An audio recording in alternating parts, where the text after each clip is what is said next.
자, 등기법이죠. 자, 이제 얼굴을 봐야죠. 자, 각하고 얼굴 사이에 좀 약간 틈이 있어요. 그래서 거기 소유권 이해 권리 줄 서나 봐요. 좀 개념 하나 잡을 게 있어요. 그래서 얼굴은 소유권 이해 권리 찾았어요? 예. 그 사이에다가 또 다시 한번 요렇게 한번 써놔 봐요. 자, 요렇게 한번 써놔 봐요. 소유권 이해 권리라고 한번 써놔 봐요. 소유권 이해 권리. 자, 써놓고 이렇게 이제 뭐예요? 다른 말로 다른 글씨로 한번 이렇게 써놔 봐요. 소유권 이해 권리를 창설한다. 이게 바로 대표적으로 설정이라는 거 꼭 기억해 두세요. 설정이라는 단어가 이제 뭐냐? 설정이라는 것은 대표적으로 소유권 이해 권리를 창설하는 게 바로 설정입니다. 설정의 개념이. 자, 그러면 설정이라는 개념은 소유권 이해 권리를 창설한다. 요 창설 동그라미잖아요. 좀 이따 써먹어야 되고요. 자, 소유권 이해 권리를 이렇게 써놔요. 바로 제한물건이라고 써놔요. 제한물건. 그래서 제한물건. 그러면 제한물건을 이렇게 화살표놔요. 그래서 제한물건의 설정. 그래서 이걸 뭐다 민법에서는 대표적으로 이렇게 떨어져요. 제한물건의 설정을 무슨 성계다? 바로 설정적 성계다. 민법에서는 그렇게 떨어진다. 그래서 제한물건의 설정을 무슨 성계라고 그런다? 설정적 성계라고 그런다라는 거.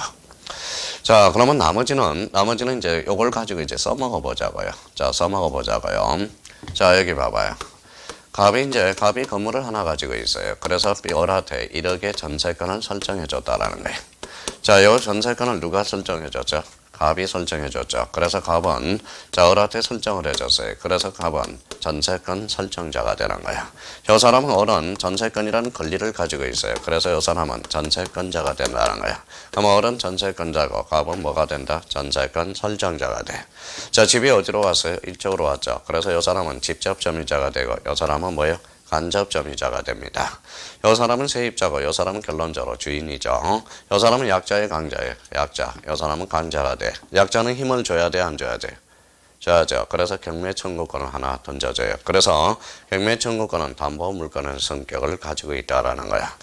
자, 을은 그러면 점유할 의사가 있어요, 없어요? 없죠. 소유 의사가 없어. 그래서 타주 점유자다. 그렇게 되는 거예요. 눈으로 익혀요. 타주 점유자는 타인이 주인이야. 그러면 결론적으로 소유 의사가 없는 게 무슨 점유? 타주 점유자라는 거. 그러면 결론적으로 그러면 전세권자가 타주 점유해, 전세권 설정자가 타주 점유해. 전세권자가. 그래서 우리 민법이 기본이 안 잡힌 사람은 누가 누군지를 모르고 있다라는 거야. 다시 한번 자기가 한번 되돌려 볼 때가 있어요. 그러니까 우리 민법은 누가 누군지를 알아야 책을 읽어 나갈 수가 있다고. 그래서 다시 한번 지금 이제 시작이니까 우리가 다시 한번 잡아둘 필요가 있어요. 그래서 우리 이번은 참 좋아요. 왜 좋아요? 설날 명절이 있어서 공시법은 한 주를 더 해요. 그래서 3월 초쯤까지 수업을 해서 9주 수업이라서 아주 천천히 이제 우리가 더 붙여 나가면 됩니다. 그러니까 진도는 걱정하지 마시고요. 다른 사람은 이제 뭐예요? 7주 수업이 나와서 그래서 뭐예요? 3월 첫 주까지 수업이 들어갑니다. 저는 그냥 뭐예요? 3월 첫째 주까지 수업을 잡혀 있기 때문에 그래서 9주 수업을 해요. 그러니까 이때가 기회입니다. 9주 만나기가 쉽지 않거든. 9주 만나기가. 그래서 나름대로 천천히 이런 것들을 잘 정리해 둘 필요가 있어요. 그럼 본능적으로 나와야 돼. 봐봐요. 읽어봐요. 뭐라고 써놨어요? 전세권이란 누가 점유해요? 전세권자가 직접 점유하면서 뭘 요소로 해요? 전세금을 합쳐봅니다. 전세권이란 전세금을 요소로 전세권자가 직접 사용수익하는 것을 뭐라고 그런다? 전세권. 그러니까 주체를 알게 되면 자연스럽게 개념이 탄생하기 시작하는 겁니다. 그러니까 뭐가 뭔지를 좀 잡아둬야 돼. 지금 뭡니까? 1년 내내 공부해도 요 사람이 건자인지 요 사람이 설정자인지도 지금 모르고 공부하는 사람이 수두룩하다라는 거야. 이게 쉽게 잡기가 힘들어요. 밥만 먹으면 헷갈려. 얘가 건자인지 얘가 설정자인지 헷갈린다고. 그러면 이 설정이라는 개념을 잡으면 쉽게 적어내둘 수가 있어요. 그러면 설정이란 뭐라고 읽어봐요. 소유권 이해 권리를 창설. 포인트가 창설이에요. 나중에 우리 등기법에서는. 그러면 소유권 이해 권리를 아까 무슨 물건이다? 제한물건이라고 그랬어요. 그러면 제한물건의 설정이 바로 설정적 성계로 떨어진다라는 거. 거기까지는 일단 설명이 됐습니다. 자, 그러면 저희가 이제 써먹을 수 있는지 안 써먹을 수 있는지 그럼 고민할 필요가 없어. 자, 그러면 결론적으로 자 이제 하나만 더 하고 다음 단계로 가자고요. 자, 소유권 설정 등기라는 게 있어요. 소유권 설정 등기 있어요, 없어요? 그럼 봐봐요. 이 설정을 먼저 생각해봐요. 설정이라는 것은 소유권 이해의 권리잖아. 그러면 소유권하고 설정은 병렬할 수가 없다라는 거야. 그러면 소유권 설정 등기는 존재하지 않는다라는 거야. 무슨 말씀인지 아시겠죠? 설정이라는 것은 다시 뭐라고 써놨어요? 소유권 이해의 권리를 창설하니까. 그러면 결론적으로 소유권 설정 등기는 존재하지 않습니다. 그래서 맨날 여기에서 예를 하나 이렇게 드리죠. 그러니까 우리가 그동안 얼마나 무식하게 살았는지 봐봐요. 뭐라고 써놨어요? 닭. 도리가 뭐예요? 도리가 닭이라는 뜻이거든. 그래서 우리가 그동안 닭도리탕, 닭닭탕이라고 썼다라는 거야. 그러니까 이 도리가 뭐냐? 일본말이야. 일본말이라는 거예요. 자, 그래서 이제 도리라는 것은 일본말로 닭가금이라는 뜻이에요. 그래서 요즘은 뭐다 서울에서는 닭볶음탕으로 바뀌고 있다라는 거야. 그런데 지금 지방 쪽에서는 지금까지도 닭도리탕 한다고. 그러니까 이런까지 우리가 지금 닭닭탕이라고 썼다는 거야. 닭닭탕. 그래서 닭닭탕이라고 썼다는 거예요. 자, 그러면 결론적으로 그러면 결론적으로 여기는 소유권과 설정은 병렬할 수가 없다. 고로 소유권 설정 등기는 존재하지 않는다. 다음 중 틀린 것을 골라라. 소유권 보존 등기와 소유권 이전 등기와 소유권 설정 등기도 존재한다. 어때? X. 그래서 이 설정이라는 개념을 다시 한번 찬찬히 굳혀서 나가야 돼. 그러면 봐봐요. 읽어봐요. 설정이란 읽어봐요. 소유권 이해의 권리를 창설하는 게 뭐다? 설정이다. 그러면 소유권 이해의 권리를 뭐라고 그런다? 제한물건이라고 그래요. 대표적으로 제한물건 뒤에는 뭐가 붙는다? 설정. 그럼 민법에서는 무슨 성계? 설정적 성계라는 거야. 그럼 봐봐요. 지금 그러면 소유권이라는 하나의 권리에서 전세권을 설정해놨다고. 그러면 지금 뭡니까? 요 하나의 물건에 뭐의 소유권도 있고 전세권도 있죠. 양이 늘어났다. 그래서 이걸 뭐라고 그런다? 양적 변경이다 라는 말을 써주게 되는 거예요. 그러니까 의미를 자꾸 생각하면서 접근을 해드려야 돼. 그러니까 이게 그냥 우리가 급히 서두를 필요가 없어요. 지금 천천히 해달라는 거예요.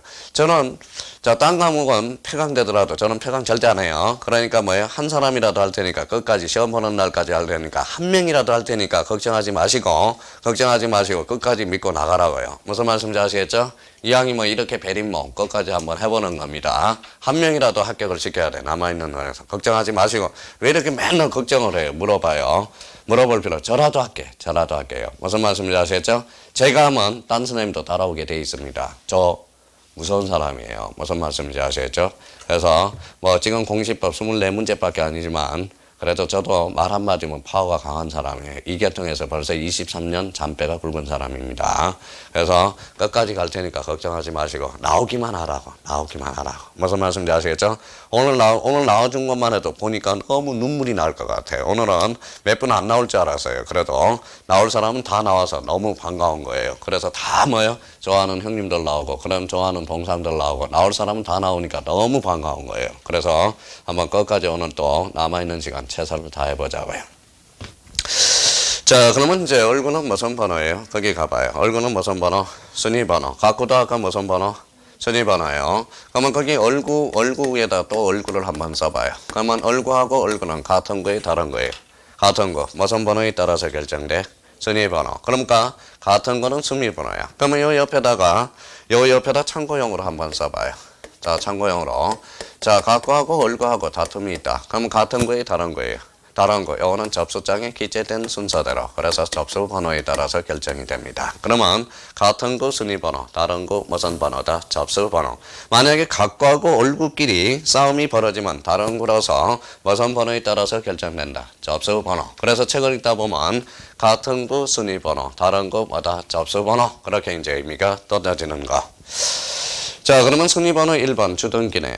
자, 전 밑에 몇 번이라고 써놨어요? 10. 그러면 읽어봐요. 전 순위 번호 10번을 몇 번으로? 1번으로 옮겨 적어왔다. 이 소리입니다. 다시요. 전 순위 번호 몇 번을? 10번을 몇 번으로? 1번으로 옮겨 적어왔다. 이런 소리입니다. 자, 등기 목적은 설정 동그라미잖아요. 설정 앞에 뭐가 붙어서? 건자당. 그러니까 건자당은 소유권 이해 권리죠. 그러면 자, 건자당 설정 등기가 탄생하고 건이라는 것을 형광펜 딱 쳐놔요. 건이라는 것은 좀 이따 다시 설명할 겁니다. 자, 그러면 이제 복습 2001년 5월 4일 무슨 일자예요? 접수 일자 21,099호가 뭐예요? 접수 번호. 그거는 쓸 필요가 없겠죠. 2001년 5월 3일 이게 뭘까요? 등기 원인 일자. 설정 계약이 뭐다? 등기 원인이 됩니다. 자, 그렇다면 거기 채권 최고액. 자, 채권 최고액이라는 게 나오고요. 채무자가 나와. 이것도 매년 출제가 됩니다. 그래서 조심해 놔야 돼. 채무자. 자, 채무자.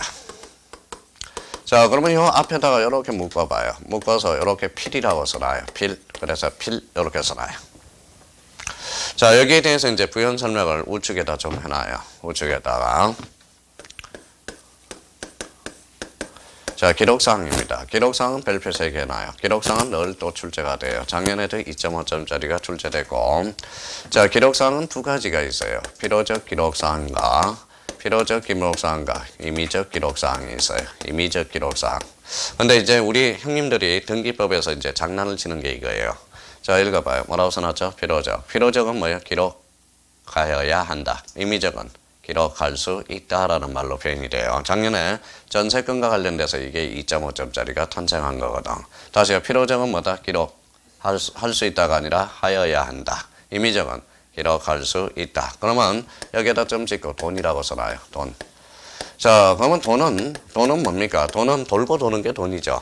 돈을 두 자로 건치면 뭐라고 그랬어요? 머니죠. 그러면 제일 소중한 머니가 뭐라고 그랬어요? 어머니도 모른가 봐. 어머니. 그래서 어머니가 제일 소중한 머니야. 그래서 어머니. 그죠? 자, 돈은 뭐예요? 그러면 눈물의 씨앗일까요? 소송의 씨앗일까요? 눈물의 씨앗은 아직까지, 눈물의 씨앗이다 그러면 아직까지 순진한 거예요. 눈물의 씨앗은 사랑이야, 사랑. 근데 돈은 뭐다? 소송의 씨앗이야. 그래서 소송의 씨앗이야. 그러면 소송의 씨앗은 잘라버려야 돼. 그래서 돈과 관련돼서는 그래서 원칙적으로 필요적 기록사항이라는 거야. 근데 왜 원칙이라는 말이 들어갔느냐? 바로 요거 때문에 그래요. 자, 한번 연습 한번 해볼까요? 전세건에서 전세금은 뭐죠? 필수 요소죠. 그러면 전세금은 기록하여야 한다야. 자, 임차권에서 돈은 뭘까요? 차임이죠. 차임을 요소로 하죠. 그러면 차임은 기록하여야 한다야. 근데 지상권에 있어서 지료는 요소가 아니야. 그러면 결론적으로 지상권의 지료는 필요적 기록사항이 아니라 뭐다? 임의적 기록사항이야. 이 말로는 지상권의 지료는 비용상한 청구권이거든. 그러면 비용상한 청구권은 결론적으로 읽어봐요. 임의 규정이라는 거야. 나중에 그렇게 떨어진다라는 거야. 그러면 결론적으로 여기에다 점 찍고 하나 써놔봐요. 기간이라고 써놔요. 이 기간은 언제나야. 언제나 임의적 기록사항이야. 자, 이 기간은 그러면 누구한테 맡겨놓으라냐? 오늘 뭡니까? 자, 그러면 잘 봐봐요. 자, 아직 뭐 결혼했는지 안 했는지 모르겠지만 우리가 뭐예요? 자, 법조문에 10년간 결혼하고 10년 지나면 찢어져라. 법률에 규정이 있다면 좋을까요? 안 좋을까요? 안 좋기는 뭘 안 좋아요. 좋죠. 그러니까 처음에는 뭐다? 사랑으로 살지만 1, 2년은. 그 다음에 3, 4년, 5년은 뭘로 살아요? 정으로 살아요. 그러면 8년 지나면 뭘로 살아요? 그거는 어거지로 사는 거야. 어거지로. 누구 때문에? 아들, 처자식 때문에 그래. 자식 때문에 그래. 자, 그러면 결론적으로 이 기간은 누구한테 맡기라는 거냐? 바로 당사자한테 맡기라는 거야. 근데 이 당사자가 뭘로 표현되는 걸 중심해야 돼요. 이 당사자라는 것은 약정으로 표현되고 특약이라는 걸로 표현되고 이거는 이제 합의라는 단어로 표현되고 그 다음에 특약이라는 걸로 표현된다고. 특약, 이렇게 이제 특약으로 표현돼요. 그러면 우리가 이제 지금까지 13일 추가 시험 때도 출제되고 15-1 때도 추가됐으면 자, 이제 문제 나가봐요. 잠정 필요적 기록사항이 아닌 걸 찾아라. 그러면 결론적으로 임의적 기록사항은 찾아라. 이거죠. 그럼 뭘 찾아 일단? 읽어봐요. 기간. 읽어봐요. 약정, 합의, 특약을 찾아라. 이런 의미도 같다라는 거야. 그래서 이거는 언제나야. 언제나 잘 안 붙여져요. 언제나 살려놓으라는 거고. 그러면 자, 이제 연습을 한번 해봅시다. 이제 써먹는지 못 써먹는지. 자, 유치권이에요. 유치권. 유치권은 강행규정일까요? 임의규정일까요? 자, 그러면 또 한번 유치권은 자, 읽어봐요. 뭐라고 써놨어? 임의야. 그래서 임의규정이 됩니다. 임의규정이 돼요. 그러면 유치권은 유치권은 강행규정, 임의규정. 그러면 읽어봐요. 뭐라고 써놨어요? 임의. 그러면 읽어봐요. 특약. 유치권은 특약으로 배제시킬 수 있어. 무슨 말씀인지 아시겠죠? 유치권이 발생하려면 특약이 없어야 유치권이 발생할 수 있다라는 거야. 근데 지금 이걸 하나 이용함으로써 여러 가지 각도에서 써먹어줘야 된다는 겁니다. 자, 또 다시. 자, 읽어봐요. 무슨 관계가 있어? 상린관계. 상린관계는 강행규정일까요? 임의규정일까요? 눈치도 겁나게 없어요. 임의 규정이겠죠. 그러면 상린관계도 특약으로 배제시킬 수 있다라는 거야. 자, 담보책임 또 나오네요. 자, 계약법에서 계약법은 담보책임이 있어. 담보책임도 결론적으로 뭐예요? 임의 규정이야. 담보책임도 특약으로 배제시킬 수 있다라는 거예요. 그러면 이제 읽어봐요. 눈으로 읽어. 그래서 읽어봐요. 읽어봐요. 임. 다시 읽어봐요. 임. 그 다음에 상임. 그 다음에 단임. 요거는 다 무슨 규정이다? 임의 규정이라는 거야. 특약으로 배제시킬 수 있다. 근데 출제원은 이렇게 공략은 안 해요. 그러면 요걸 물어본다고. 그러면 10중 8구 다 틀려요.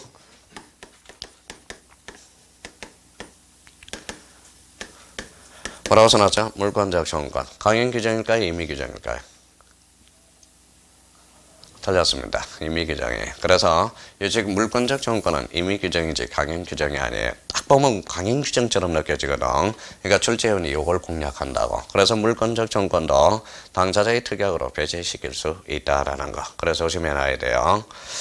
자, 그러면 하나를 가르쳐주면 써먹어야 돼요. 그러면 여기 봐봐요. 뭐라고 써놨어요? 임의. 자, 뭐라고? 기간, 언제나. 그러면 약정, 합의, 특약. 요거 의미고. 그러면 임의적 기록상은 등기부에 기록할 수도 있고 안 할 수도 있겠죠. 등기부에 기록하면 제3자가 등기부를 본다고. 그래서 제3자의 계기는 힘이 생겨. 그래서 임의적 기록상은 써요. 바로 무슨 역이 발생한다? 그래서 대항력으로 연결되기 시작합니다.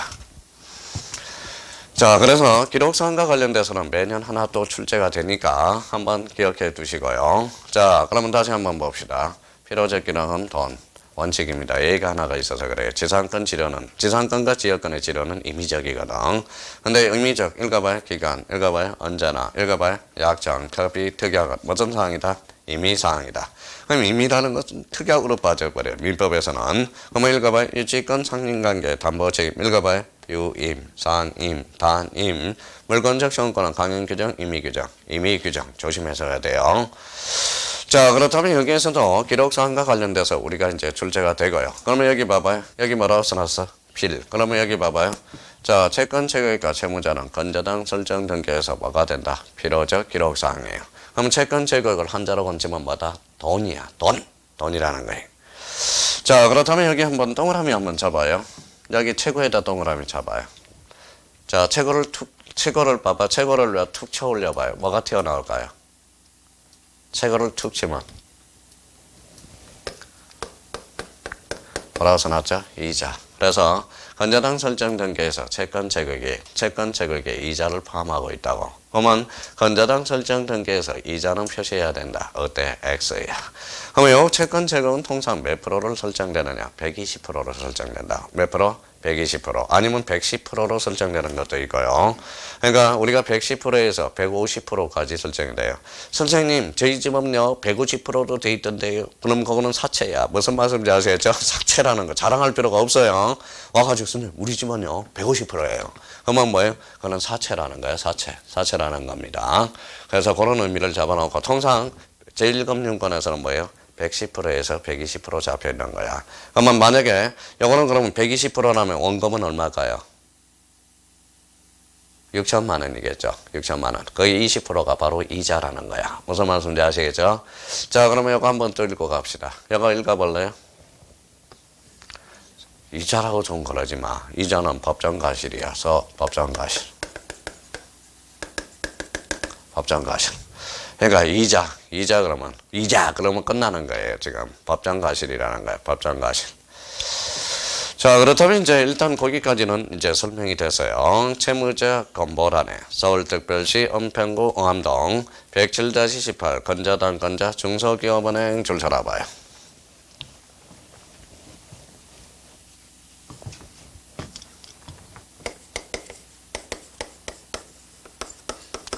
자, 우리 여기 이제 우리 수강생님들이만 중소기업은행을 뭐라고 생각하고 있는지 봅시다. 자, 중소기업은행 줄 쳤죠? 투자로 건치면 괜찮아요. 법인입니다. 그래서 법인. 앞으로는 그러지 말고 법인이라고 이야기해야 돼요. 자, 그러면 중소기업은행은 뭐다? 법인이야. 그러면 거기 번호가 있죠. 그게 법인 등록 번호가 돼. 쓰지 말고요. 자, 이건 로마에 가면 무슨 법이다? 노마법, 등기법에 오면 등기법이죠. 요거는 법인 등록번호면서 써요, 이제. 요거는, 자, 우리 등기법에서는 부동산 등기용 등록번호라고 그럽니다. 자, 부동산 등기용 등록번호라고 그래요.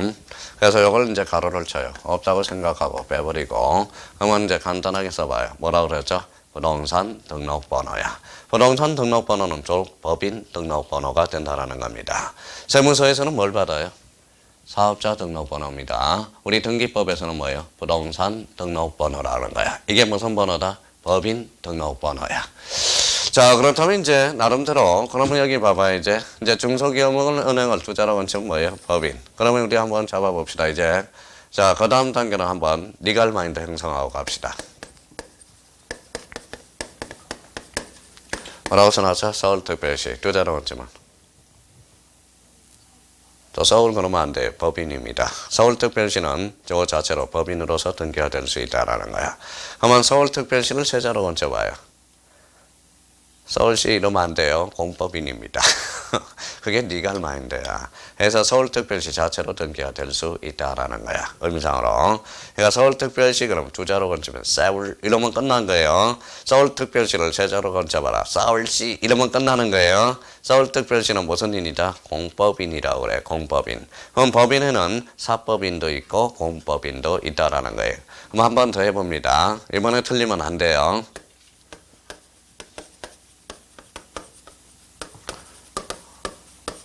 뭐라고 써놨어요?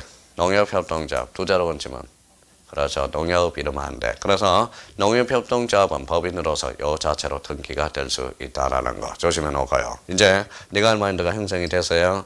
자, 중소기업은행을 두자로 건치면 뭐다? 법인. 은행이라고 그러면 안 돼요. 앞으로. 자, 서울특별시를 두자로 건치면 뭐라고? 법인. 서울특별시를 세자로 건쳐라. 서울시 이러면 안 돼요. 뭐라고? 공법인이야. 그러니까 이걸 단어를 갖추는 게 이게 리갈 마인드라니까 이게.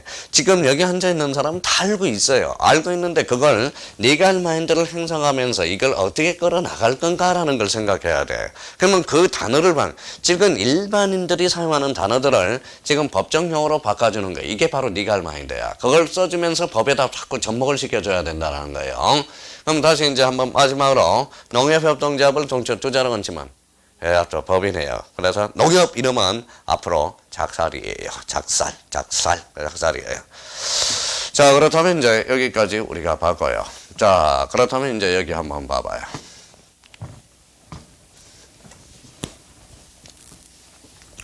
자, 그렇다면 이제 그러면 여백에다 또 한번 써봐요. 자,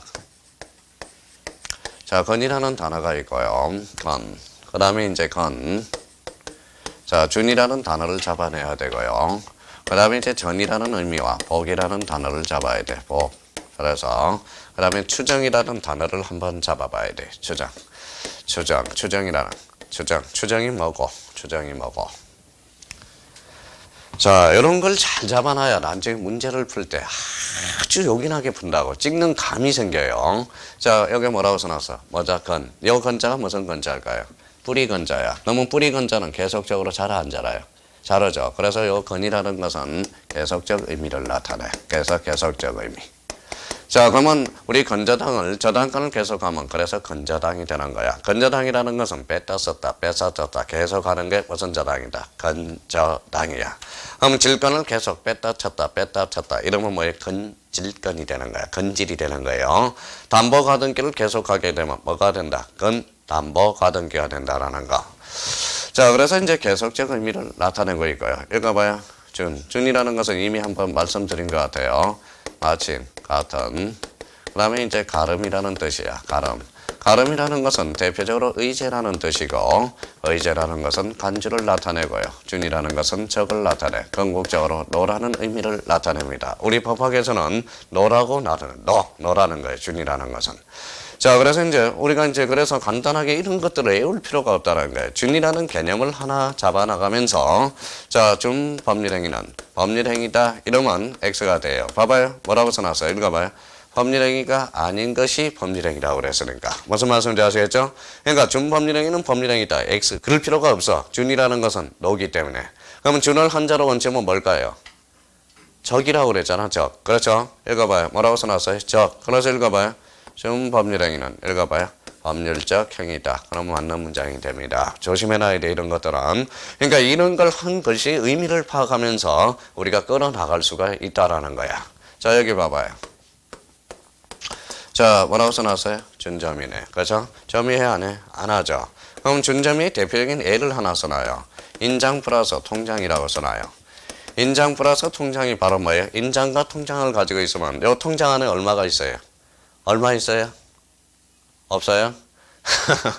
자, 얼마 있어요? 7천만 원이 있다고 강조해 봅시다. 자, 7천만 원을 직접적으로 뭐다 지배는 하고 않지만 인장 통장을 하면서 7천만 원을 사실상 행사하고 있는 거거든. 자, 그럼 읽어봐요. 점유하지 아니한 채, 점유하지 아니한 채 사실상 지배하는 것. 이게 바로 무슨 점이다? 준점이야. 그래서 아까 점유권이라는 것은 지배하는 현실적인 권리가 무슨 권이다? 점유권이라고 그랬잖아. 그러니까 준점이라는 것은 점유하지 아니하면서 사실상 재산권을 행사하는 게 무슨 점이다? 준점이가 돼. 그러면 인장과 통장을 가지고 있으면 그 7천만 원을 사실상 지배하고 있는 거나 다름하고 없거든. 그래서 준점이는 대표적으로 인장과 통장을 가지고 있는 게 이게 바로 준점이 A가 될 수 있다라는 걸 잡아두셔야 돼. 그러면 여기 한번 봐봐요. 자, 저당권은 점유할까요? 안 할까요? 제가 집이 있어요. 은행 가서 담보 설정을 합니다. 은행이 점유해요? 본인이 점유해요? 은행이 점유해요? 본인이 점유하잖아. 그럼 은행은 점유해 안 해? 안 해. 그러면 결론적으로 저당권은 점유를 요소로 하지 않죠? 그러면 저당권은 뭐의 대상이다? 준점유의 대상이라는 거야. 연결이 그렇게 됩니다. 자, 그렇다면 그러면 봐봐요. 작년에 2.5점짜리 한번 볼까요? 저당권 점유했어 안 했어? 점유하지 않았죠? 그럼 취득시효가 될 수 있어 없어? 없죠. 점유하지 않는데 무슨 취득시효의 대상이 될 수 있느냐 이거지. 그럼 작년에 2.5점짜리가 취득서유가 아닌 걸 골라라. 무슨 점이야? 저당권. 그러니까 생각을 안 하는 거예요. 준이라는 걸 하나 던져주면서 자기가 이용해 먹는 사람이 있고 이용하지 먹는 사람이 있다라는 거야. 그러니까 준이라는 것은 마침 같은 가름 의제 간주 즉 노라는 의미를 다시 한번 잡아놓고 대표적으로 준점유. 그러면 여기 한번 봐봐요. 여기 이제 봐봐요. 자, 읽어봐요. 이제 자기가 이용해 먹으라는 거야. 읽어봐. 취득은 점유한 거죠. 준점유는 점유했어 안 했어? 안 했어. 그러면 준점유에 준용되지 않는 거. 무슨 취득? 선의취득. 그러니까 이 문제도 못 구해서 그냥 선의취득은 준점유에 준용되지 않는다. 준점유에 준용되지 않는다. 바보라는 거야. 무슨 말씀인지 아시겠죠? 자, 선의취득은 점유하는 거거든. 그렇죠? 취득하려면 점유해야죠. 점유하지 않는 게 무슨 점이야? 준점유. 그러면 선의취득은 준점유에 준용할 수가 없다라는 논리가 성립이 되는 거예요.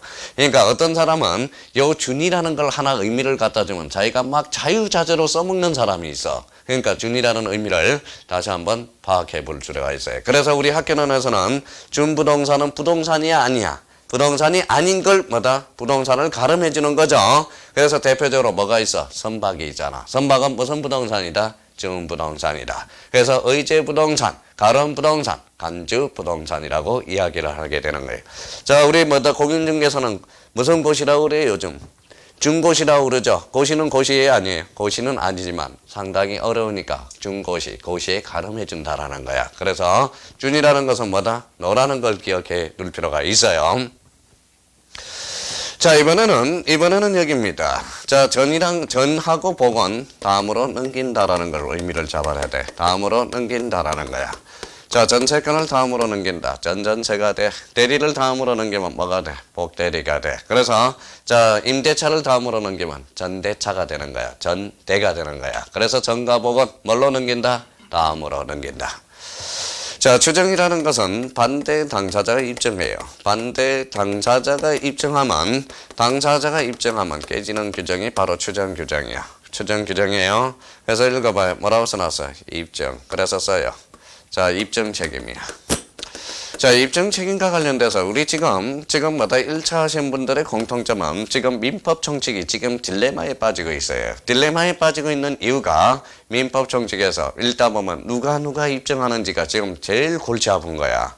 그러면 입증 책임과 관련돼서 써요. 1단계는 1단계, 2단계입니다. 2단계. 자, 3단계예요. 3단계. 자, 1단계는 입증 책임이 나올 때 1단계는 뭐부터 조사를 해봐라? 유리한 쪽이 입증한다라는 거야. 유리한 쪽이 입증하게 돼 있어요. 그래서 유리한 쪽이 입증. 누가 유리한가를 파악하라. 누가 유리한 쪽이 입증을. 그러면 2단계는 법조문 문구대로 입증하라. 그래서 법조문 문구대로 입증하라. 문구대로 입증하라. 이게 이제 두 번째 포인트가 되고요.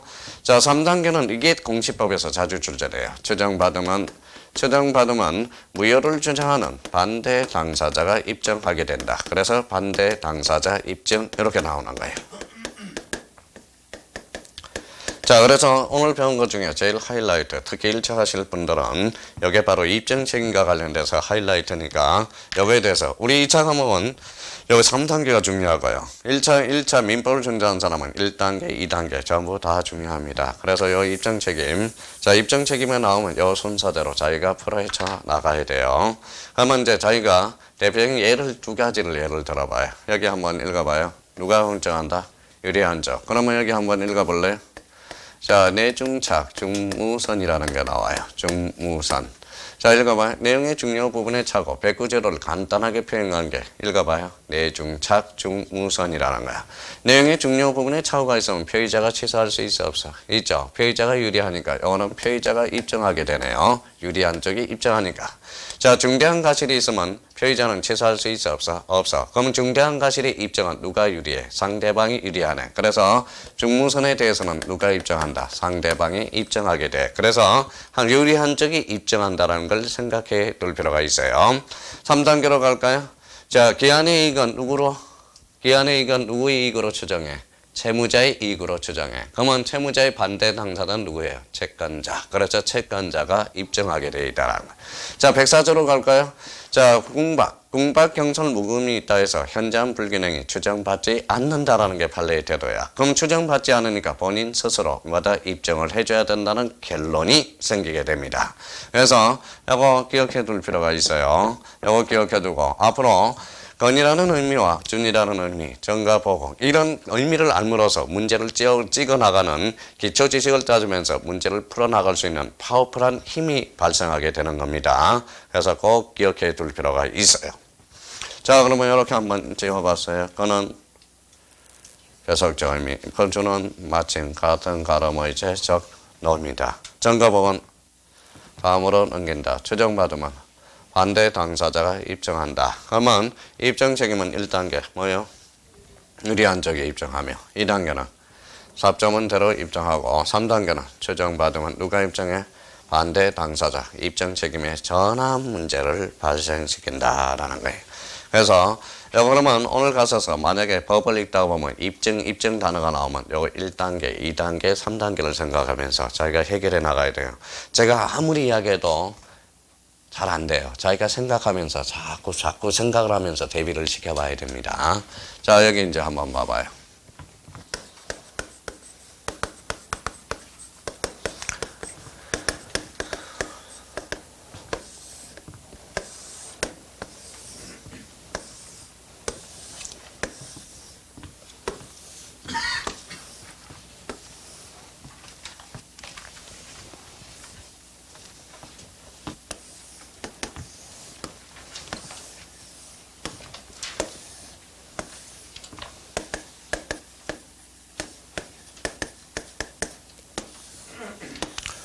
자, 건저당하고 저당권하고 해지 비교하고 들어가 보자고요. 자, 이것도 등기법에 알아야 돼요. 요거 모르면 제가 설명하는 등기법을 또 이해를 못 합니다. 그래서 요거 딱딱 비교를 해보자고요. 자, 건저당은 뭐예요? 아까 건은 무슨 의미라고 그랬죠? 계속적 의미. 자, 건은 써요. 자, 불이에요. 그래서 불특정 채권이에요. 불특정 채권. 불특정 채권. 자, 건 하면 불. 자, 그러면 또 하나 써볼 거는 채권 최고액이라고 써놔요. 그래서 채권 최고액. 아까 했던 최고액이 탄생하네요. 자, 요거는 이제 부정성의 완화라고 써놔요. 부정성의 완화. 좀 이따 다시 설명할게요. 완화. 자, 요거는 이제 경매는 경매 X라고 써놔요. 건저당 자체는 경매가 들어갈 수 없습니다.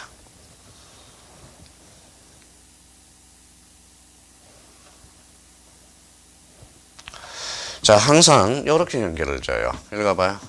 건, 읽어봐요. 불, 최고, 마다 완화로 연결돼요. 그래서 경매 X가 됩니다. 자, 그렇다면 이제 건저당을 이제 하기 위해서는 작년에도 이 건저당을 이걸 알아야 우리 등기법에서 하나 문제를 풀어 나갈 수 있었다고. 자, 읽어봐요. 뭐라고 써놨죠? 해지, 공통점. 그렇죠. 계약입니다. 그래서 계약이라고 써요. 자, 계약. 그래서 계약이야. 계약에서만 써요. 영어는 차이점은 일시적 계약. 자, 계속적 계약이에요. 자, 해지하게 되면 어떠한 효과가 발생하느냐? 원상 회복 의무가 발생해요. 자, 요거는 소급표가 발생합니다. 소급표. 요거는 앞으로 해지하게 되면 청산하자. 효과는 청산 의무가 발생해요. 요거는 앞으로 장래효가 발생해. 미래요. 청산하라는 것은 장래효라는 거거든. 자, 근데 이제 그러면 차이점을 자기가 이제 앞으로 요걸 잡아야 돼. 요 정도는 알고 등기법을 들어야 된다고. 자, 그럼 봐봐요. 해지의 공통점. 이러면 안 돼요. 저 미쳐버려요. 자, 해지의 공통점은 뭐다? 계약이야. 차이점은 읽어봐요. 일시적, 계속적 계약이야. 해지하게 되면 원상회복 의무가 효과가 발생하고 해지하게 되면 청산 의무가 발생해. 무슨 효? 소급효, 장래효. 근데 여기에다 참고 표시 하나 써놔요. 자, 취소라는 게 있어요. 취소는 취소하게 되면 어떤 효과가 발생할까요? 원상회복 의무가 아니라 얘는 부당이득 반환 청구권이야. 부당이득 반환 청구권이 발생합니다. 근데 원상회복 의무와 부당이득 차이점도 모르고요. 기가 막혀. 1년 공부하는데 이것도 모르고 가요. 자, 읽어봐요. 우리 그러면 하도 못하니까 이런 거라도 외우고 가자고. 자, 더러운 꼬라지 본다. 더러운 꼬라지. 읽어봐요. 치부. 그래서 치부를 보는 게 더러운 꼬라지를 보고. 자, 취소라는 것은 소동그라미, 소급표가 발생해. 해제도 소급표가 발생하네. 그러면 해제와 취소의 공통점은 뭐가 발생한다? 둘 다 소급표는 공통점입니다. 그래서 취소는 뭐라고? 읽어봐요. 뭐런 이득? 부당이득 반환 청구권이 발생해. 효과는 읽어봐요. 뭐라고? 치부. 이런 게 파워풀 하나씩 쌓여 나가야 돼. 자, 그래서 취소는 뭐라고? 부당이득 반환 청구. 그 내용은 이제 민법 교수님한테 물으면 돼요. 자, 그렇다면 이제 왜 이 이야기를 하느냐? 자, 그러면 자, 봐봐요. 자, 제가 이제 건저당을 해요. 그는 무슨 의미예요? 계속적 의미. 자, 봐봐요. 계속해 볼까요? 뺐다 썼다. 수업 나가야 되잖아요. 스톱 한번 해줘요. 스톱. 그래서 스톱이 뭐냐? 바로 해지야. 그래서 요 사이에다 해지라고 쓰라고. 건이라는 것은 해지하게 되면 여기에 떨어져. 불이 떨어지고요. 최고가 떨어지고 완화가 강화로 바뀌고 경매가 OX가 아니라 경매가 O로 바뀌어. 그래서 보통 저당으로 돌려내. 그래서 저당권은 결론적으로 특정 채권이고 바로 요거는 채권액이 되고 요거는 부정성의 강화가 돼. 부정성의 강화. 요 부정성이라는 것은 피담보 채권이 0이 되면 절대적으로 소멸한 게 뭐다? 부정성의 강화가 돼. 그러면 건저당은 계속적 의미니까 피담보 채권이 0이 되더라도 건저당은 소멸하지 않아요. 뭐 하지 않는 이상? 읽어봐요. 해지하지 않는 이상. 우리가 건저당에서 특정하게 하는 가장 기본 원칙은 해지야. 특정은 여러 가지 원리가 있는데 그거는 다른 내용은 민법 선생님한테 배우면 되고, 그러니까 불을 떼줘야 건저당 경매가 들어갈 수 있다고. 가장 기본적으로 특정은 뭐다? 해지하게 되면 불이 떨어져요. 한번 읽어봐요. 뭐라고? 최고. 부정성의 강화. 경매 X가 되는 거야. 그럼 한번 불러봐요. 저당권은 무슨 채권이다? 특정 채권. 여기는 채권액. 요거는 부정성의 강화. 요거는 경매 O가 탄생하게 되는 겁니다. 그러면 건저당에서 필요적 기록상은 채권액이다. 어때? X. 건저당은 읽어봐요. 뭐죠? 채권 최고액. 저당권은 뭐다? 읽어봐요. 채권액. 잡아둘 필요가 있어요. 그러니까 이런 차이가 있다는 걸 다시 한번 잡아달라는 거 부탁 좀 드립니다. 그러니까 요걸 알아야 지금 요 한 페이지에 지금 뭐예요? 몇 페이지를 쏟아붓느냐? 지금 3, 4페이지를 300에서 400페이지를 지금 1페이지에서 쏟아부었다라는 거예요, 지금. 그러니까 지금 기초를 단단히 하기 위해서 밑에 있는 지식들을 쌓아 나가야 된다는 거. 다시 한번 잡아놓고. 자, 처음 강의 듣는 사람 막상 이거 찾기 힘들어. 읽어봐요. 해제는 효과는 원상회복 의무. 취소는 뭐다? 부당이득 반환 청구권이야. 자, 더러운 꼬라지를 본다. 읽어봐요. 치부. 자, 취소도 소급표. 요거 해제도 원상회복 의무 소급표. 그러면 해제와 취소의 공통점은 뭐가 발생한다? 소급표. 다시 한번 개념 다시 한번 딱 잡아놔야 돼. 자, 그러면 이제 2페이지로 이제 가봐요. 자, 이제 1페이지 끝났네. 자, 이 페이지에 대해서는 이제 집합 건물입니다. 집합 건물. 자, 메뉴에다 한번 써봐요. 자, 집합 건물 거기에다가 이렇게 한번 써다 볼래요? 자, 이렇게 한번 써봐요. 자, 등기부입니다. 자, 등기부는 크게 이제 토지하고 뭐로 나눠지죠? 토지하고 건물로 나눠져. 건물. 자, 토지는 아까 뭐가 있었어요? 표제부, 갖고 얼고. 배웠으니까 아까 몇 부분? 세 부분 써요. 세 부분. 세 부분입니다. 자, 건물은 두 가지로 나눠져요. 일반 건물하고 아파트, 대표적으로 집합 건물로 떨어진다라는 거야. 집합 건물로. 자, 일반 건물은 세 부분이 돼. 표제부, 갖고 얼구가 되고, 집합 건물은 네 부분이 됩니다. 네 부분, 이렇게 이제 써가야 돼요. 몇 부분? 네 부분. 자, 집합 건물의 대상이 되기 위해서는 일단 써놓고 가자고요. 자, 두 가지 요건을 갖춰야 돼. 자, 구조상 독립성과 이용상 독립성을 갖춰야 돼. 구조상 독립성과 이용상 독립성을 갖춰야 된다. 그래서 옆에다 원칙이라고 써놔요. 원칙. 자, 그러면 집합 건물의 대상이 되기 위해서는 두 가지 요건, 요 구조상 독립성, 이용상 독립성, 이걸 뭐다 객관적이라고 그래. 그래서 객관적 요건이라고 그래요. 또 하나는 집합 건물로 등기하기 위해서는 하나 더 있어야 돼. 바로 소유자 의사가 반영이 돼야 돼요. 소유자 의사, 네.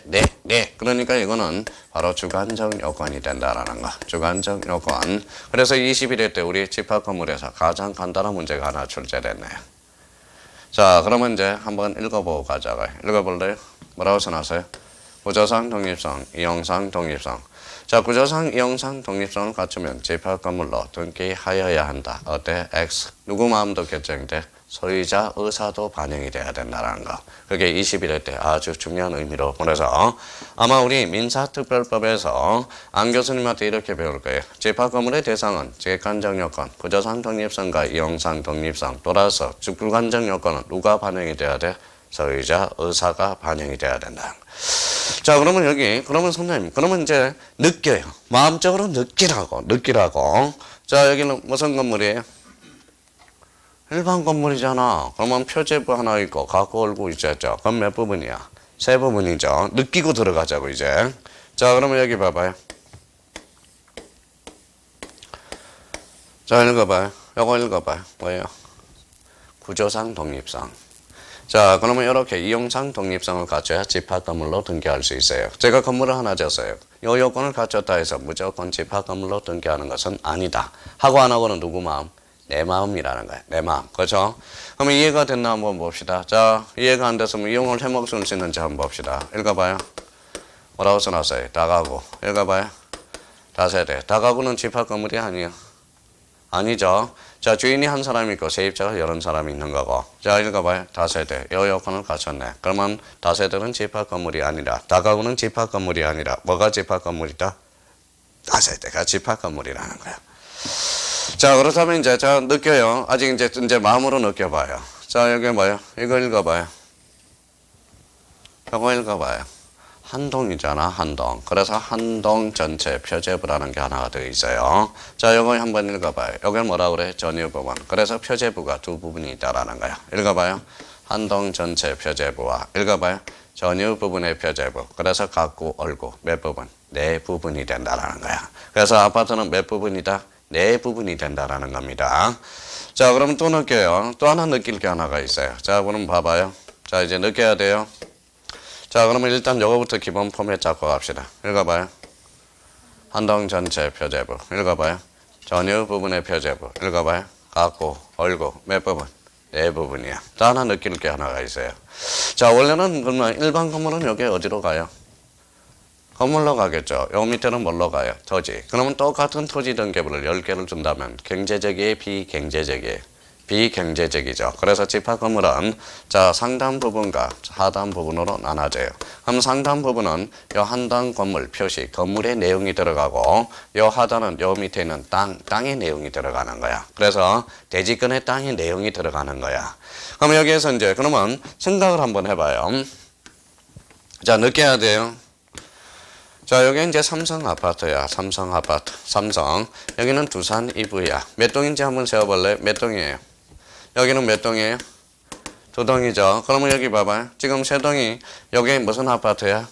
그러면 요 전체가 누구가 된 거예요? 삼성 아파트 대지권의 목적이 된 거야. 무슨 말씀인지 아시겠죠? 요거는 두산이브의 전체 대지권의 목적이 된 거야. 그렇죠? 그러면 결론적으로 요 지역은 두산 아파트의 대지권의 목적이 된 거고 전체 부분에 대해서 요 부분은 뭐예요? 삼성 아파트. 그래서 여기 하단에 뭐가 나오느냐? 대지권의 목적이 나온다라는 겁니다. 자, 여기는 뭐예요? 상단은 그러면 건물이 나오겠네. 그래서 전유 부분의 건물의 표시가 나올 거고 하단은 땅. 여기 이제 세워봐요. 하나, 둘, 셋, 넷, 다섯. 몇 개? 10개. 그러면 여기는 대지권 표시가 들어가. 대지권 표시로서 대지권의 종류와 비율이 기록된다라는 거야. 자, 그러면 여기에서 우리가 이제 그러면 일단 윤곽은 잡았어요. 자, 이제 준비해요. 자, 그러면 메뉴에 줄 쳐놔요. 한동 전체 표제부 형광펜으로 닦거나 한동 전체 표제부. 자, 그러면 한동 전체 표제부 상단을 봐봐요. 한동 건물의 표시 형광펜 꺼놔요. 자, 상단에 한동 건물의 표시 나오고 중간에 가봐요. 중간. 대지권의 목적인 토지의 표시. 그래서 대지권 목적 동그라미 목적을 동그라미 쳐놔요. 나중에 헷갈려요. 대지권의 목적. 그러니까 앞으로 이제 설명은 상단 하단으로 표시가 됩니다. 한동 전체 표제부 상단에는 한동 건물의 표시, 하단은 대지권의 목적인 토지의 표시가 기록되고 자, 두 번째 전유 부분의 표제부 형광펜 꺼놔요. 표제부고 그러면 상단은 전유 부분의 건물의 표시. 자, 전유 부분의 건물의 표시 줄 쳐놔요. 하단은 뭐가 기록돼? 그 다음에 대지권 표시. 대지권 표시 형광펜 쳐놔요. 그 밑에 화살표 놔요. 대지권의 종류, 대지권의 비율. 자주 출제됩니다. 대지권의 종류와 대지권의 비율. 자, 그러면 문제 나가요. 이제 크게 윤곽 잡았어요. 자, 이제 잘 들어봐요. 한동 전체 표제부에는 대지권 표시가 기록된다. 어때? X. 대지권 표시가 아니라 대지권의 목적인 토지의 표시야. 시험 문제는 그렇게 나오는 거예요. 자, 윤곽을 크게 잡아요. 자, 그러면 대지권의 목적인 토지의 표시네. 대지권의 목적인 토지의 표시란에 대지권의 종류가 기록된다. 어때? X. 대지권의 종류와 대지권의 비율은 어디에 기록된다? 대지권 표시란에. 제발 윤곽 좀 잡아놔요. 제발 좀 윤곽 좀 잡아놓으라고. 윤곽 좀 잡아놓으라고. 윤곽. 자, 그러면 이제 들어가서 내용 간단하게 우리 한번 살펴봅시다. 자, 표제부 표시번호 1번 접수 2003년. 자, 2013년 4월 5일 접수 일자네요. 자, 소재 지번 줄 쳐놔요. 소재 지번. 자, 서울특별시 강남구 역삼동 29 동그라미. 자, 32 동그라미. 46 동그라미. 거기에다 동그라미. 그러면 필지가 몇 필지예요? 세 필지죠. 그러면 그 세 필지가 뭐냐? 법정 대지권이라고 그래. 법정 대지라고 써놔요. 무슨 대지? 법정 대지. 자, 그러면 세 필지가 뭉쳐서 한 통이 된 겁니다. 무슨 대지라고? 법정 대지. 자, 건물 회관 5층 아파트 철근 콘크리트 슬래브 지붕 쭉 나와 있고요. 등기원인 및 기타상. 자, 하단으로 갑니다. 대지권의 목적인 토지의 표시. 표시번호 1번 소재 지번. 지목 동그라미. 지목은 땅에 나와 건물에 나와. 땅에 나온다고 그랬죠. 문제 나가요. 한동 건물의 표시란에 소재 지번 지목이 기록된다. 어때? X. 자, 지목은 한동 건물의 표시가 아니라 어디에 기록돼? 대지권의 목적인 토지의 표시. 자주 출제됩니다. 연결해 놔야 되고요. 면적, 등기원인 및 기타사항. 자, 전유 부분의 표제부, 전유 부분의 건물의 표시, 표시번호 접수. 거기에다 줄 쳐놓으세요. 건물번호. 소재 지번이 있어 없어? 없어. 자주 출제됩니다. 좀 이따 다시 설명이 돼요. 그러면 한동 전유 부분의 건물의 표시란에 소재 지번이 기록된다. 이러면 X가 돼. 건물 내역, 등기원인 및 기타사항. 하단으로 갑니다. 대지권 표시. 아주 잘 따라와서 좋아요. 대지권 표시에는 대지권의 종류, 대지권의 비율 줄 쳐놔요. 그러면 결론적으로 대지권 표시란에는 뭐가 기록돼? 대지권의 종류와 대지권의 비율.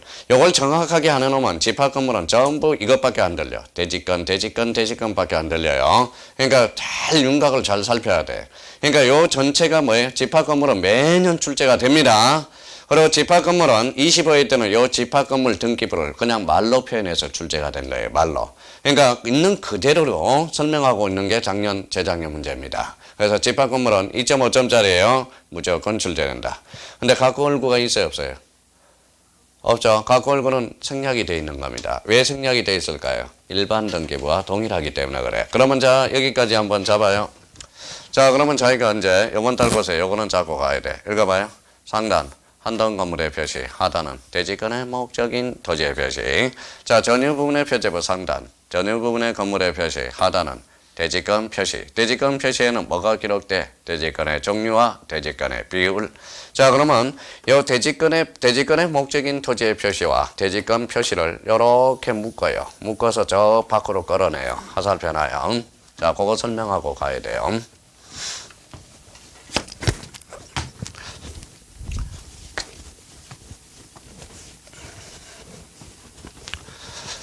자, 그렇다면 이제 거기 한번 봅시다. 자, 이렇게 대지권의 목적인 토지와 대지권 표시를 이렇게 밖으로 걸어내서 이렇게 써놔요. 이게 대지권 등기라고 그래. 무슨 등기? 대지권 등기라고 그래요. 대지권 등기. 자, 대지권 등기는 그러면 대표적으로 몇 개? 두 개. 대지권의 목적인 토지의 표시와 대지권 표시를 뭐라고 그런다? 대지권 등기라고 그런다.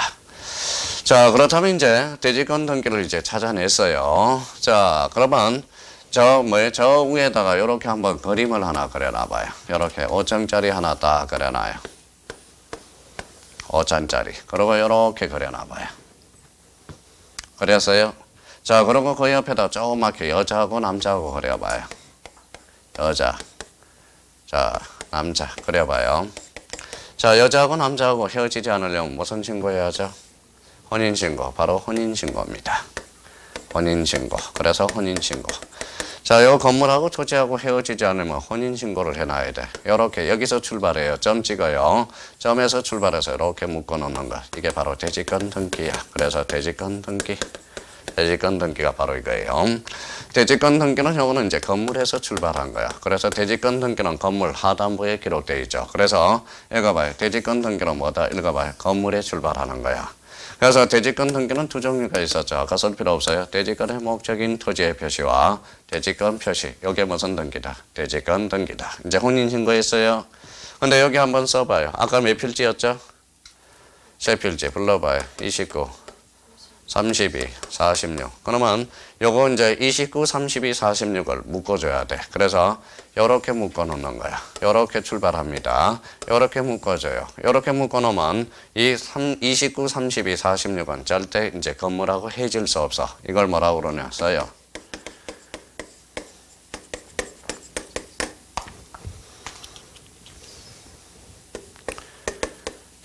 뭐라고 써놨죠? 대지권 뜻의 등기라는 말을 써죠. 그러니까 요 29가 요 건물에 대지권 뜻이 됐다고 표시를 해줘야 돼. 요 32가 요 대지권 뜻의 등기 됐다고 표시해줘야 돼. 46을 요거를 표시해줘야 돼. 이게 무슨 등기다? 대지권 뜻의 등기야. 그러면 요 건물하고 토지는 이제 절대적으로 헤어질 수 없다라는 거야. 그럼 대지권 뜻의 등기는 어디에서 출발했다? 읽어봐요. 어디에서 출발했다? 토지. 그렇죠. 그래서 대지권 뜻의 등기는 토지에 기록하게 되고요. 읽어봐요. 대지권 등기는 어디에다 기록하게 된다? 건물에 기록하게 돼. 그래서 자, 조심해서 다뤄놔야 되고. 자, 그러면 이렇게 한번 X자로 닦아봐요. 자, 요거는 뭐예요? 읽어봐요. 건물, 요거는 토지죠. 그러면 자, 이제 출발해봐요. 아까 이제 기초가 되어 있는지 한번 봅시다. 기초 다 공사하고 왔어요. 자, 대지권 등기는 뭐예요? 건물. 대지권 뜻의 등기는 토지야. 그러면 토지, 건물 같은 거야? 다른 거야? 다시요. 대지권 등기는 건물이야. 대지권 뜻의 등기는 토지야. 같은 구, 다른 구. 다른 구죠. 다른 구는 순위번호, 접수번호. 접수번호가 돼. 그래서 얘하고 다툼이 있으면 순위번호에 한 게 아니라 읽어요.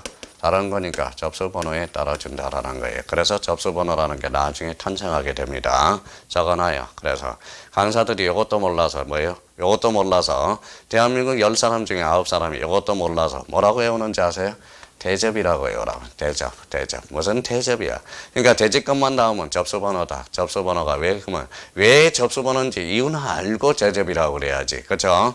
그러니까 대지권 등기는 건물에 기록하고 대지권 뜻의 등기는 토지야. 그러면 토지와 건물은 다른 구로서 대지권 등기와 대지권 뜻의 등기 다툼이 벌어질 때는 뭐에 등기한다?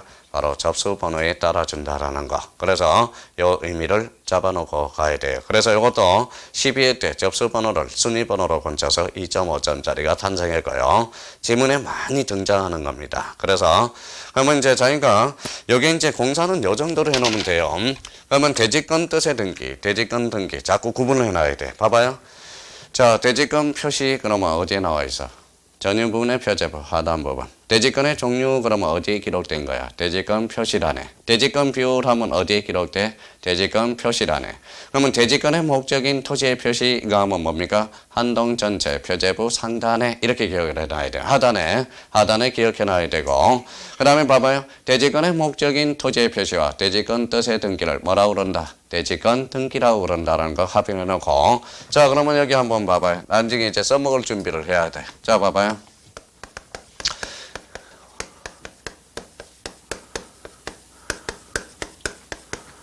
자, 이제 봐봐요. 대지권 등기 후야. 그럼 혼인증거했어요? 혼인증거한 이유입니다.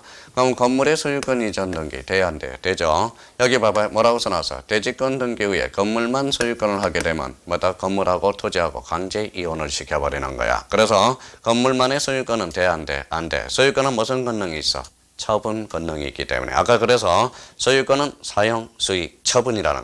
그러니까 요 만자가 나올 때하고 달라진다라는 겁니다. 그럼 건물만의 대지권 등기 후 건물만의 소유권은 안 된다라는 거야. 왜?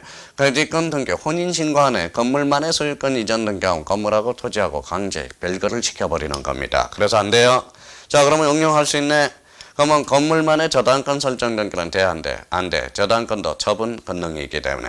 그러면 건물만의 전세권은 돼? 안 돼? 돼. 왜? 처분 권능이 없기 때문에. 전세권은 무슨 권능이 있다? 사용 수익. 그래서 아까 출발점을 아까 물건은 뭐다? 그래서 물건부터 잡아 들어가는. 그러니까 전부 뭐예요? 물건의 개념을 모르니까 이걸 모르니까 맨날 우리 형님 누님들은 요거 나오면 대체 무슨 소리인지를 모르는 거야. 의미가. 그래서 아까 뭐다? 첫 시간 출제할 때 물건의 종류를 잡고 물건의 종류는 어떤 것들이 있으며 물건의 특성들을 우리가 잡아나가면서 기초를 이렇게 다져나가는 겁니다. 그러면 요 정도만 하면 충분히 집합 건물은 풀어나갈 수가 있어. 그래서 요걸 딱 잡아서 윤곽을 잡아놔야 돼. 집합 건물은 나옵니다. 자, 그러면 이제 한번 봐봐요. 자, 그러면 싹 한번 지어봤어요. 싹 지어봤어요. 자, 그러면 지어봤으면 기본적으로 이건 알아야 돼. 등기부. 등기부는 몇 종류? 두 종류. 토지와 건물. 건물은 다시 크게 나누면 토지와 건물. 건물은 일반 건물과 집합 건물. 일반 토지는 몇 부분? 세 부분. 건물은 일반 건물. 집합 건물은 네 부분. 그래서 툭 치면 한동 전체 전유 부분, 갖고 월고 이렇게 나와야 돼. 그래야 수업을 나갈 때 책을 읽을 때 무슨 말이란지를 알고 있죠. 그러니까 이걸 모르면 집합 건물 설명하는데 무슨 소리인지를 모르거든. 그러니까 지금 기초를 다지고 가는 거야. 2페이지에서. 자, 3페이지로 갑니다. 자, 3페이지 등기 분류가 나와. 등기 분류가 나오는데 아까 조금 전에 1페이지에서 2페이지에서 배운 걸 입체화, 평면화 해봅시다. 그러면 여기 이렇게 그려놔요. 자, 앞으로 이제 이렇게 그린다. 그려봐요. 널찍널찍하게 그 위에다가 이렇게 이제 개념 한번 잡고 가자고. 자, 평면도를 그려봤어요. 자, 이렇게 세 부분을 딱 그려봐요. 자, 세 부분 맨 위에다가 좀 여기에다 많이 파생시켜 나가야 돼요. 그래서 가운데다 딱 써놔. 등기 분류 가운데다가 모든 등기 분류는 등기 종류는 등기부 분류는 등기부에서 출발하게 되는 거야. 자, 그러면 읽어봐요. 뭐라고 써놨어요? 자, 여기 앞에 써봐요. 그러면 이제 읽어봐요. 토지하고 뭐가 있다? 건물이 있다. 그렇죠? 건물이 있죠? 우리 그러면 등기부는 몇 종류? 두 종류. 그러면 토지와 건물 밑에다가 등기부라고 써놔요. 등기부란. 자, 등기부란 개념을 우리가 잡아놨어요. 그럼 등기부의 종류는 토지 등기부와 건물 등기부 크게 두 종류로 나눠져요. 읽어봐요. 이제 또 이때까지 배웠는데 읽지도 못하네. 표제부, 가구, 얼구 그렇게 쭉 가서 여기에다 편성이라고 써놔요. 그러면 등기부의 개념이 하나 나오네. 등기부란 그러면 읽어봐요. 표제부, 가구, 얼구로 편성된 걸 뭐라고 그런다? 등기부다. 그래서 등기부의 개념이 탄생하게 되고요. 자, 그러면 등기부란 그러면 이렇게 이제 등기부란 표제부, 가구, 얼구로 편성되는 것. 이게 바로 등기부야. 자, 여기는 뭐라고 그래서 아까 했어요? 읽어봐요. 표제부, 여기는 가구, 여기는 얼구. 요거는 표제부 기록이라고 그러고 가구 기록이라고 그러고 얼구 기록이라고 그래. 그래서 세 부분을 묶어요. 그래서 공통점은 이걸 등기 기록이라고 그래. 등기 기록. 그러면 등기 기록이란 표제부 정보자료, 가구 정보자료, 얼구 정보자료. 그래서 등기 기록이란 등기 정보자료를 뭐라고 그런다? 바로 등기 기록이라는 말을 써주게 돼요. 그래서 자꾸 등기 기록과 등기부를 헷갈리면 안 돼요. 등기 기록은 각각의 기록을 뭐라고 그래요? 이걸 등기 기록이라고 그러는 거야. 그러면 우리나라는 그러면 일물일건주의야, 일물다건주의야. 일물일건주의. 일부 다처제야, 일부 일처제야. 그러면 결론적으로 그러면 일부 일처제 저거죠. 1부동산 1등기 기록이 되는 거야. 한 기록에는 한 표제부는 한 기록만 돼요. 그래서 1부동산 1등기 기록이 탄생하게 되는 거예요. 그러면 여기 봐요. 표제부도 몇 기록? 한 기록, 각구도 한 기록, 얼구도 한 기록이야. 표제부가 두 기록이 되면 무슨 등기가 돼? 중복 등기가 되는 거야. 무슨 등기? 중복 등기. 그러면 1부동산 1등기 기록. 그래서 요 부동산은 동그라미 쳐놔요. 부동산. 그래서 이렇게 써놔요. 그래서 물적이라고 써놔. 그래서 이렇게 합쳐서 물적 편성주의라는 게 탄생하게 되는 겁니다. 그러면 우리나라는 무슨 편성주의를 채택하고 있다? 물적 편성주의다라는 게 연결이 되기 시작한다. 자, 그렇다면 또 하나 이제 한번 봅시다. 읽어봐요. 표제부는 그러면 권리야, 사실이야? 그래서 밑에다 사실이라고 써놔요. 사실. 자, 그러면 갖고 얼굴을 뭐라고 그랬죠? 권리라고 그랬죠. 그래서 권리. 그래서 우리 아까 표제부를 무슨 등기? 사실의 등기. 갖고 얼굴을 무슨 등기? 권리의 등기라고 해놨어요. 그래서 여기를 정서나. 그래서 권리증이라는 게 탄생해. 이 권리증이라는 게 바로 우리가 배운 등기필정보라는 단어가 나오는 거예요. 그러면 등기필정보란 그러면 권리증을 지칭하는 거야. 그래서 갖고 얼굴에 확인하는 거. 그러면 등기필정보란 자, 새로운 권리자가 추가되는 경우 등기관이 확인하는 정보를 뭐라고 그런다? 등기필정보라는 개념이 탄생해요. 그러면 등기필정보를 간단하게 하면 무슨 정이다? 권리정이라는 거야. 의미가 그렇게 떨어져요. 자, 또 하나 우리 잡고 갑니다. 이제 평면은 이제 배웠으니까 평면화 시키는 거예요. 자, 표제부는 권리야, 사실이야? 사실. 그러면 사실은 우리나라는 대장과 등기부가 몇 원화 돼 있어? 이완화. 그래서 표제부는 등기를 강제하게 돼 있어서요. 1개월을 강제하고 있어. 몇 개월? 1개월. 그래서 등기법상 1개월을 강제하고 있다는 거야. 표제부는 몇 개월? 1개월. 자, 그러면 갖고하고 얼구는 탈세가 될 가능성이 크죠. 그래서 이거 묶어요. 그래서 이거는 60일의 등기를 강제해. 그래서 이 60일은 어디에서 나와 있느냐? 부동산 등기 특별조치법에서 강제하고 있다는 거예요. 자, 그러면 등기법상 몇 개월이다? 1개월. 특별조치법 며칠이다? 60일. 다시. 자, 부동산 등기법은 몇 개월? 1개월. 특별조치법은 60일. 그래서 우리 표제부는 1개월에 마다 등기를 강제하고 있다고. 자, 그러면 우리 그동안 공간정보, 구축 및 관리에 관한 법을 잘 배웠니 봅시다. 지목 변경은 권리다, 사실이다? 사실. 사실이죠? 그러면 지목 변경 시 등기는 60일에 강제를 한다. 어때? X 몇 개월이다? 1개월. 그렇게 나중에 지문이 빠져나갑니다. 그래서 표제부는 사실이야. 우리나라는 사실은 헌대장 후 등기라고 배웠어요. 그러면 표제부는 등기, 대장과 등기부가 이완화되어 있기 때문에 우리는 몇 개월을 강제하고 있다? 1개월. 그러면 그 갖고 얼굴은 몇 개월이다? 몇 개월이 아니라 60일. 어디에서? 특별조치법에서. 그래서 다 이유가 있다라는 거야. 그냥. 자, 그러면 이제 하나만 더 개념 잡고 잠시 쉬었다 하게요. 자, 여기 봐봐요. 이거는 뭐가 생략됐어? 뭐가 생략됐어? 전산이 생략됐죠. 자, 전산 등기부는 어때요? 바이러스 먹을 수 있어, 없어? 있어. 그러면 파일을 하나 복사해야 돼. 그 파일 이름이 있어. 써요. 이게 바로 등기부 부본 자료야. 등기부 부본 자료. 그러면 등기부 부본 자료란 그러면 용어 정리가 돼야 되겠네요. 요 등기부를 똑같이 뭐다? 파일을 복사하는 거. 그래서 이걸 뭐라고 그러냐? 보조 기억 장치를 뭐라고 그런다? 등기부 부본 자료라고 그래요. 등기부 부본 자료라고 그래. 자, 그렇다면 그러면 이제 배운 걸 등기부를 배운 게 입체화시킨, 평면화시킨 게 바로 이거예요. 자, 그러면 한번 복습하고 좀 쉬었다 들어가죠. 자, 봐봐요. 얘가 등기부의 종류는 크게 읽어봐요. 토지와 건물. 몇 하나 돼 있다? 이하나. 그러면 토지는 몇 부분? 세 부분. 그럼 건물은 다시 일반 건물과 집합 건물로 나눠지죠. 일반 건물은 몇 부분? 세 부분. 집합 건물은 네 부분 기억해 두셔야 되고. 등기부란 읽어봐요. 표제부, 갖고, 얼구. 몇 부분으로? 세 부분으로 편성. 그래서 편성이 기억됩니다. 자, 각각을 뭐라고 그래? 각각을 읽어봐요. 등기 기록이라고 그래. 그러면 이걸 뭐라고 그래? 등기 정보 자료라고 그래. 등기 정보 자료.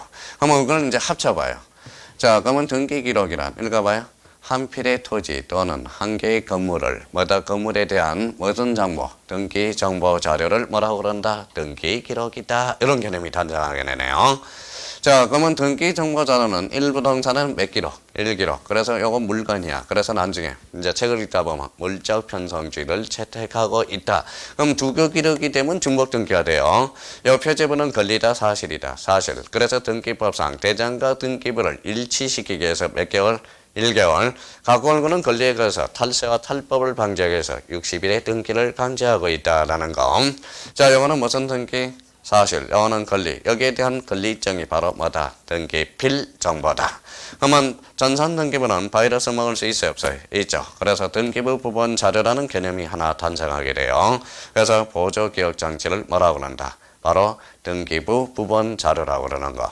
그러니까 이걸 알아야 또 등기부의 분류를 치고 들어갈 수 있어요. 그래서 오늘 엄청나게 중요한 시간. 오늘 설명을 안 들으면 이제 다음번에는 이제 등기법이 무슨 소린지 대체 무슨 소린지를 몰라요. 그래서 오늘 제가 지난주에 그래서 무릎 꿇고 사죄한다고 제발 좀 나와달라는 이유가 그래서 그렇다라는 거예요. 이제 책만 나가는 게 문제가 아니야, 책이. 그러니까 이런 걸 바탕이 돼서 이제 책을 다가면 탄력성을 받아요. 근데 그냥 책만 나가려면 우리 형님도 어렵고 저도 힘들고 그러니까 프린터로 가셔서 기초로 하나씩 다져나간 겁니다. 좀 쉬었다가 등기 분류가 왜 그렇게 나오는지 이유를 설명하고 요건들을 숙지하면서 오늘 마지막 시간을 화려하게 장식하자고요. 좀 쉬었다가 계속 나가겠습니다.